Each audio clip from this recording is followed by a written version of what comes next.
Here at Creative Kitchen and Bath, and I am in the kitchen right now with Miss Allison Davis. Hello. And what are we kind of cooking getting up in the today? Thanksgiving mood? I know, right? I'm excited. I can't We're not wait. that far away, believe it or not, which is crazy. And if you are like me, I'm trying to find keto-friendly recipes. I'm trying to find some paleo-friendly recipes. I have a lot of people that call me and they want some gluten-free options for Thanksgiving, and like, how do you still eat gluten-free and still eat paleo-friendly on Thanksgiving when you have all of this stuff at the table? So this is a recipe for a gluten-free stuffing. All right. Like, it gives you the whole sensation of having like a turkey stuffing or stuffing, and you could even do a gravy on this without flour. And I don't know, it just has all the flavors of Thanksgiving, and it really works, and honestly it might even be better. So, grain-free, we're going to start with some of the basics. So we've got some onions going in that we're going to be sauteing off, and I used a grass-fed butter, so I like to use butter when I can over olive oil, and there's nothing wrong with butter today. That's right. Especially for the holidays. Nothing wrong. If you're going to sacrifice gluten, by all means, do not sacrifice butter. That's right. All right, so we've got our onion sauteing, and then we're going to add to that some celery and apples, which I've gone ahead and diced up. And I like using the Granny Smith apples because I think they'll hold up a little better. They are firmer, and they have that nice tart, flavor. So we got apple, celery, onions. We're all good there, right? Yep. That's classic flavors for stuffing. Yep. Yep. So we're just sauteing that up in a little bit of butter. And honestly, I've never used apple in my stuffing. No? Never used it before. Celery definitely. You always have celery. But yeah, I think the apple puts a nice flavor in this since we don't have the bread and all of that going on. So, okay, try it. Then we're going into the stuffing aromatics. So we have sage, a little bit of thyme, and some rosemary. Okay.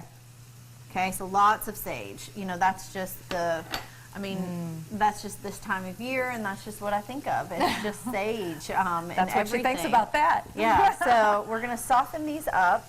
I also have a little oregano if you wanted to. I think the recipe that you guys have is going to call for some marjoram, which is not always available, but oregano works just fine. Okay. So we're going to season this up with some salt and pepper. All right, so here comes our quote-unquote grain. So instead of grain, instead of rice, or instead of cornbread or anything, what I did was I took a local sausage and cooked it up and just kept, kind of breaking it up to where it's really fine, right? Okay. Yeah. And then that's going to go in with our vegetables. And so that kind of becomes like our filling, or our grain in with our veggies, right? So we kind of have this little grain bowl or meat bowl, which I'm good with too. I'm good with that. Working with all of those Thanksgiving flavors, right? So keep working that in. And then if we wanted to, I like the pop of color, and I like the flavors that this brings. I mean, this is all the flavors of Thanksgiving to me, but we're going to go in with a little bit of dried cranberries. Now, tell me that doesn't look great. It looks fantastic. Smell like Thanksgiving. Seriously. All right, so last but not least, if you wanted to bake this off and kind of get that sensation of a little bit of like bread filling, you could take this, and we could take like 3 or 4 eggs, whisk those up, and then add in some almond meal. Okay. And the almond meal with the eggs is going to give you that kind of thicker, more like pudding, the stuffing sensation. Look to it. Yeah. Okay. So I'm going to just go with a little bit of the almond meal here, and you can just see how that kind of works in there. I see it. Yeah, I see what you're talking about. And all almond meal is just finely ground almonds, but that really starts to work and give you that sense of, I'm getting more than just meat and vegetables. Right. And that to me looks like a stuffing. It looks fantastic. It is I love it. paleo, healthy, just ready to go. And I would serve that at any Thanksgiving table. Well, I think I'm going to serve it at my table this year. I have to cook Thanksgiving dinner this year. I'm hosting my family. They're coming on down, so I'm going to definitely try this. Your husband's back, right? No, not yet.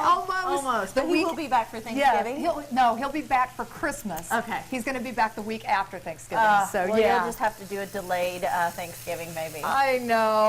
Well, give him a big turkey.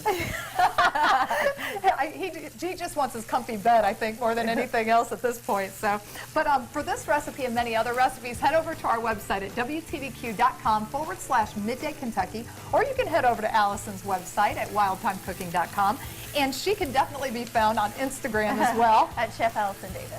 Her and her children's pictures and all kinds of the We'll little certainly be antics that are sharing going our on. Thanksgiving feast. And we will be right back right after this short break. Keep it right here.